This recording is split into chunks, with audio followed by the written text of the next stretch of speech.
Hi வீவோஸ், இன்னைக்கான எபிசோடில் என்ன நடக்கலாம்னு சொல்லிட்டு பார்க்கலாம். வீடியோக்குள்ளே போகிறதுக்கு முன்னாடி நம்ம சேனலை லைக் அண்ட் சப்ஸ்கிரைப் பண்ணிவிட்டு கொஞ்சம் சப்போர்ட் பண்ணுங்கள். வாங்க இப்போ வீடியோக்குள்ளே போகலாம். எபிசோட் ரொம்பவே பரபரப்பாக போய்கிட்டு இருக்கு. நம்ம கார்த்தி அந்த பார்வதியை பற்றி எல்லாருக்கிட்டையுமே விசாரிக்கிறாங்க. விசாரித்த விதத்தில் பார்த்தா அந்த பார்வதி ரொம்பவே மோசமானவ, பணத்துக்காக என்ன வேணாலும் செய்வா அப்படிங்கிறது நம்ம கார்த்திக்கு தெரிய வந்துடுச்சு. அப்போ தான் நம்ம கார்த்தி வந்து ரேவதிக்கு ஃபோன் போட்டு சொல்கிறாங்க, ரேவதி இது எல்லாம் நடந்ததுக்கு காரணம் யார் தெரியுமா அப்படின்னு சொல்லிட்டு சொல்ல. அப்போ ரேவதி கேட்குறாங்க, யார் மாமா அப்படின்னு சொல்லிட்டு கேட்குறாங்க. அப்போ நம்ம கார்த்தி சொல்கிறாங்க, இது எல்லாத்துக்குமே காரணம் உன்னோட சித்தி தான். இந்த நகை எப்படி அந்த லேடி கிட்ட வந்தது, அது மட்டும் இல்லாமல் உன் அம்மாவோட நகையை உங்கள் வீட்டில் இருக்கிறவங்க யாராவது எடுத்தாதான் இந்த பொண்ணுக்கிட்ட கொடுக்க முடியும். அப்போ வீட்டில் இருக்கிறவங்க யாரோ தான் அந்த நகையை எடுத்திருப்பாங்க. அது வேற யாராக இருக்கும், உங்கள் சித்தி தானே. உங்கள் சித்தி தான் இதுக்கு பின்னாடி இருக்கிறது அப்படிங்கிற மாதிரி நம்ம கார்த்தி சொல்ல. இதெல்லாம் கேட்டுட்டு நம்ம ரேவதி வந்து பயங்கரமாக அதிர்ச்சி ஆகுறாங்க. என்ன மாமா சொல்கிறீங்க, எங்கள் அம்மா கூட பிறந்த தங்கச்சியே எங்கள் குடும்பம் நாசமாக பொண்ணு நினைக்கிறாங்களா அப்படிங்கிற மாதிரி கேட்க. அப்போ கார்த்தி சொல்கிறாங்க, உனக்கு தெரியாத விஷயம் இன்னும் நிறையா இருக்குது ரேவதி. உன் சித்தி ரொம்பவே மோசமானவங்க. அது மட்டும் இல்லாமல் உங்கள் அம்மா மேலே பாசம் கட்டுற மாதிரி நடிக்கிறாங்க. உன் குடும்பத்தை அழிக்கணும். அது மட்டும் இல்லாமல் நீ நானும் ஒன்று சேரக்கூடாதுன்னு அவங்க என்னென்னலாம் பிளான் போட்டாங்க தெரியுமா, அதெல்லாம் சொல்கிறதுக்கு நேரம் இல்லை. முதல்ல அவங்கள நீ ஃபாலோ பண்ணு. அவங்க என்னென்ன பண்ணுறாங்க, யார்கிட்ட பேசுகிறாங்க எல்லாத்தையுமே நீ நோட் பண்ணிக்கிட்டே இருக்கணும்.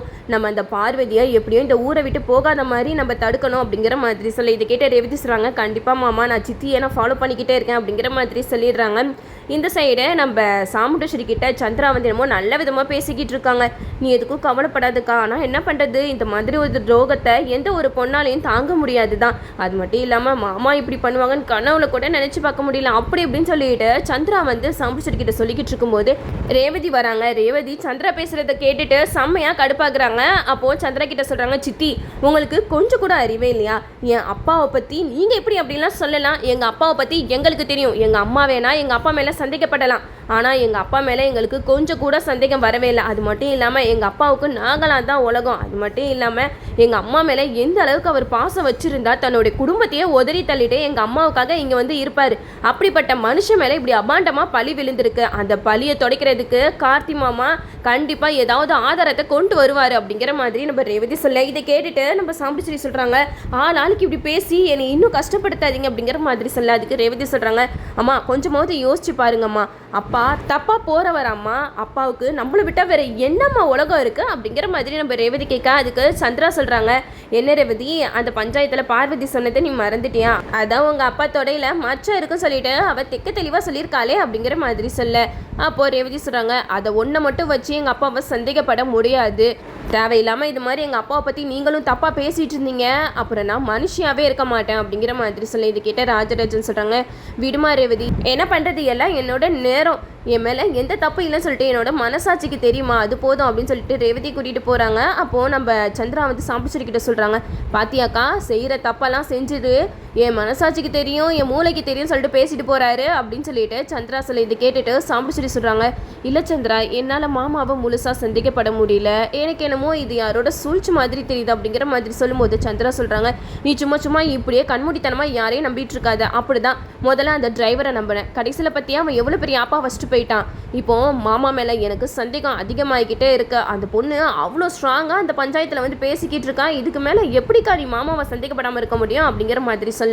அப்போ தான் சாம்பிச்சேரி சொல்கிறாங்க, அதான் இந்த கார்த்தி மாமா மேலே எந்த தப்பு இல்லைன்னு சொல்லிட்டு நிரூபிக்கிறேன்னு சொல்லியிருக்கான்ல, அது வரைக்கும் நம்ம வெயிட் பண்ணி பார்ப்போம் அப்படிங்கிற மாதிரி சொல்கிறாங்க. அப்போது சந்திராக்கு மனசில் தோணுது, என்னடா இது திடீர்னு பல்ட் அடிக்கிற மாதிரி பேசிக்கிட்டு இருக்கா, இதை விடக்கூடாது, எப்படியாவது மாமா மேலே இருக்கிற சந்தேகத்தை இன்னும் ஸ்ட்ராங் ஆக்கணும் அப்படின்னு சொல்லிட்டு சந்திரா வந்து சிவனாண்டிக்கு கால் பண்ணி பேசுகிறாங்க. என்னங்க எல்லாம் கரெக்டாக போய்கிட்டு இருக்கா அப்படிங்கிற மாதிரி கேட்க.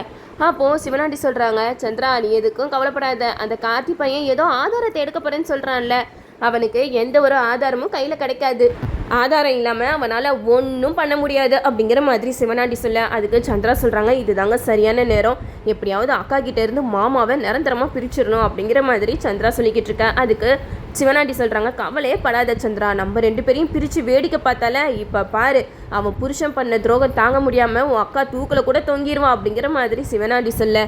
அதுக்கு சந்திரா சொல்கிறாங்க, அதுதாங்க எனக்கு வேணும், இந்த குடும்பம் அழிஞ்சு சின்ன பையனமாக போகணும் அப்படின்னு சொல்லிட்டு ரொம்ப கேவலமாக திங்க் பண்ணிக்கிட்டு இருக்காங்க இந்த சந்திரா. இந்த சைடு நம்ம கார்த்தி மயில் 2 பேரையும் காட்டுறாங்க. அப்போ மயில் வாகனம் சொல்கிறாங்க, என்னப்பா கார்த்தி நம்மளுக்கு டைம் கம்மியாக தான் இருக்குது, நம்ம எப்படிப்பா உண்மையை நிரூபிக்கிறது, அது மட்டும் இல்லாமல் நம்ம கையில் எந்த ஒரு ஆதாரமும் இல்லாமல் எப்படி மாமா எந்த தப்பு செய்யலைன்னு சொல்லிட்டு நிரூபிக்கிறது அப்படிங்கிற மாதிரி கேட்க. அதுக்கு கார்த்தி சொல்கிறாங்க, ஆதாரம் இல்லைனா என்ன, நம்ம செய்ய வேண்டிய வேலையை பக்காவாக செஞ்சோன்னா கண்டிப்பாக குற்றவாளியை தன்னோட குற்றத்தை அவன் வாயால் வெளியில் சொல்லிட போகிறான் அப்படிங்கிற மாதிரி சொல்ல. அப்போ கார்த்தி வந்து மயில்கிட்ட ஒரு ஐடியா சொல்கிறாங்க. இந்த மாதிரி எந்த ஒரு பொண்ணுமே சாமி விஷயத்தில் பயப்படுவாங்க. நம்ம அந்த பார்வதி கையில் கலசத்தை கொடுத்து நீ இந்த கோயிலை 2 தடவை சுற்றி வரணும். ஒரு வேளை நீ சொன்னது பொய்யா இருந்தால் கண்டிப்பாக அந்த சாமியே உன்னைய தண்டிச்சிடும். ஒருவேளை நீ சொன்னது உண்மைனா கண்டிப்பாக உனக்கு எதுவுமே ஆகாது. அப்புறம் நாங்கள் நீ சொன்னது உண்மைன்னு ஒத்துக்கிறோம் அப்படிங்கிற மாதிரி ஒரு பிட்டை போட்டோன்னு வச்சுக்கோங்களேன். அவ்வளவு தான். அந்த பொண்ணு பயத்தில் இந்த பரிகாரமே செய்ய மாட்டேன்னு சொல்லிட்டு போகலாம். ஒருவேளை அதையே மீறி செஞ்சால் கண்டிப்பாக அந்த பொண்ணுக்கு ஏதாவது ஒரு கோளாறு காட்டும் அப்படிங்கிற மாதிரி நம்ம கார்த்தி மயில்வாகனம் கிட்ட சொல்கிறாங்க. சூப்பர்ப்பா, இதை ஒன்றை வச்சே எப்படியாவது அந்த பார்வதியை உண்மையை சொல்ல வச்சிடலாம் அப்படின்னு சொல்லிட்டு மயில் வந்து கார்த்திக்கிட்ட சொல்கிறாங்க. மறுபடியும் ஊர் பஞ்சாயத்து தலைவர்கள்லாம் கூடுறாங்க. அப்போ தான் சிவனாண்டி பார்வதிக்கு கால் பண்ணுறாங்க. என்ன பார்வதி எங்கே இருக்கா அப்படின்னு சொல்லிட்டு கேட்க, அதுக்கு பார்வதி சொல்கிறாங்க, இல்லை சார் நான் வந்து துபாய்க்கு கிளம்பி போகிறேன் அப்படிங்கிற மாதிரி சொல்ல. இதை கேட்ட சிவனாண்டி சொல்கிறாங்க, இங்கே பாரு, நீ துபாய்க்கு போகணுன்ற அவசியம்லாம் கிடையாது.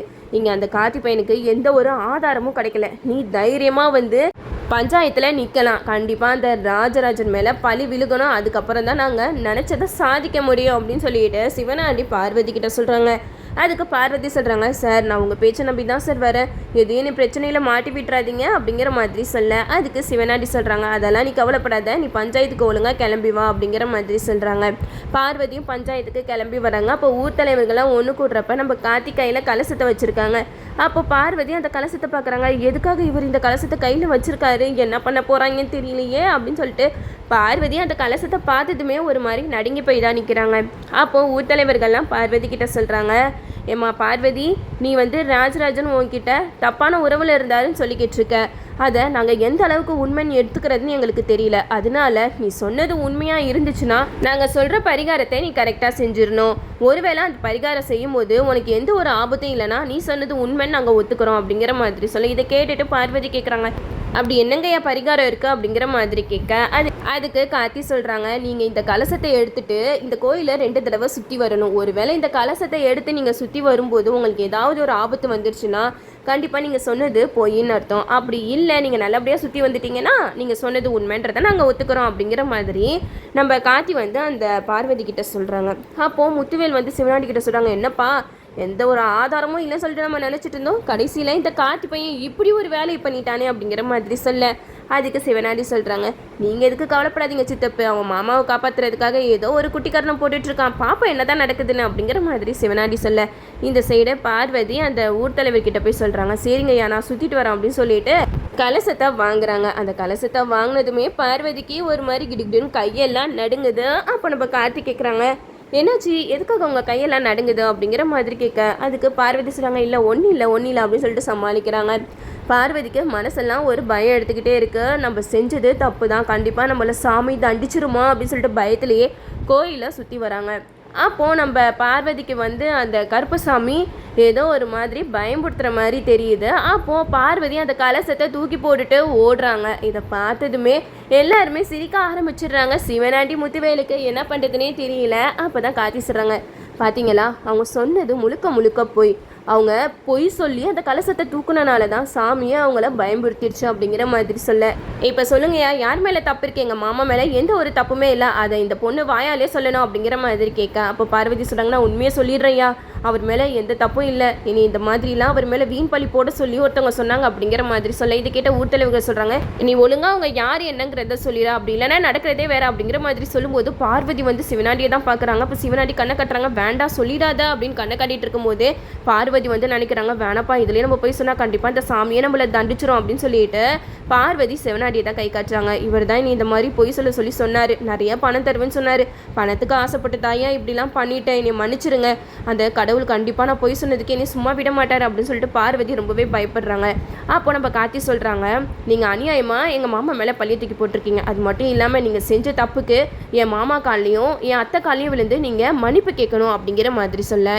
இதை கேட்ட ஊர் தலைவர்களும் சொல்கிறாங்க, ஆமாப்பா கண்டிப்பாக இந்த பொண்ணை உன் அத்தை மாமா காலில் விழுந்து மன்னிப்பு கேட்க வைக்கிறோம், அது மட்டும் இல்லாமல் இவ்வளோ பெரிய தப்பு செய்ய தூண்டின அந்த சிவனாண்டியை சும்மா விடக்கூடாது அப்படின்னு சொல்லிட்டு ஊர் மக்கள் எல்லாருமே சிவனாண்டி முத்துவேலை அடிக்கிறதுக்காக ஓடுறாங்க. இந்த விஷயம் தெரிஞ்சால் கண்டிப்பாக சந்திரா என்ன ஆவாங்கன்னே யோசிக்க கூட முடியல. எது எப்படியோ நம்ம கார்த்தி வந்து உண்மையை நிரூபிச்சிட்டாரு, அதுவே போதும். ஓகே வீவர்ஸ், இதுக்கப்புறம் கதைக்களத்தை எப்படி கொண்டு போகிறாங்க சொல்லிட்டு நம்மளும் வெயிட் பண்ணி பார்ப்போம். என்னோட ரிவ்யூ உங்களுக்கு பிடிச்சிருந்தா லைக் பண்ணுங்கள், மறக்காம நம்ம சேனலை சப்ஸ்கிரைப் பண்ணிடுங்க.